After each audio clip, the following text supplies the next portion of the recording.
আসসালামু আলাইকুম। নাজিলা ব্লগসের পক্ষ থেকে আপনাদের সকলকে জানাচ্ছি শুভেচ্ছা। আজকে এখন বাজে হচ্ছে বিকেল 6টা, তো সন্ধ্যা 6টা। আমরা আজকে এসেছি ধল্লা ব্রিজে আর কি, ধল্লা নদীটি পর্যবেক্ষণ করতে। তো ঘুরতে এসেছি।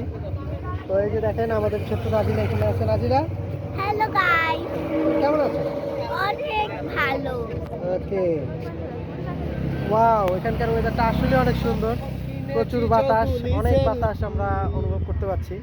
আপনারাও আসতে পারেন অবশ্য আপনাদের পরিবারদেরকে নিয়ে এখানে ঘোরার জন্য। তো আমরা সকলেই অনেক মজা করছি, আর এখানের বাতাসটা আসলেই অনেক সুন্দর। তো নাজিরা, তোমার এখানকার বাতাসটা ভালো লাগছে? অফকোর্স অনেক ভালো লাগছে, কিন্তু এছাড়া অনেক তো আমরা আপনাদেরকে একটু দেখাচ্ছি যে আসলে নদীর ভিউটা কীরকম, একটু দেখেন।